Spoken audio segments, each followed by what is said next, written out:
గత ప్రభుత్వంలో 5 సంవత్సరాల్లో వాలంటీర్ల ద్వారా 32,000 ఆడపిల్లలు అదృశ్యం కాబడ్డారు.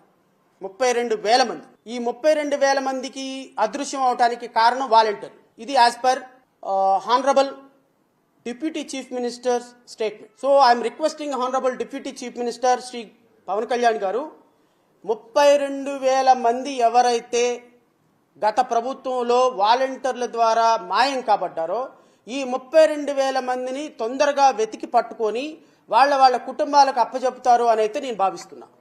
ఎందుకంటే హోమ్ మినిస్టర్ కూడా, సెంట్రల్ హోమ్ మినిస్టర్ కూడా కాన్ఫిడెన్షియల్గా మీతో చెప్పినటువంటి అంశాలు ఇప్పుడు గౌరవ హోమ్ మినిస్టర్ కూడా మీ ప్రభుత్వంలోనే ఉన్నారు కాబట్టి, కేంద్రంలో మీ ప్రభుత్వమే అధికారంలో ఉంది కాబట్టి ఈ 32,000 మందిని వీలైనంత తొందరగా అప్పజెప్పి వాళ్ళ కుటుంబాలకు ఇవ్వగలిగితే హానరబుల్ డిప్యూటీ చీఫ్ మినిస్టర్గా మీ యొక్క గౌరవం అత్యున్నతంగా పెరుగుతుంది.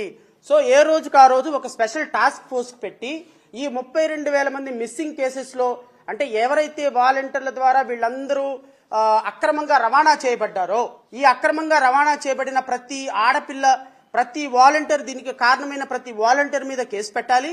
అట్ ది సేమ్ టైం ప్రతి బిడ్డని కూడా ఆ కుటుంబానికి అప్పచెప్పాలి.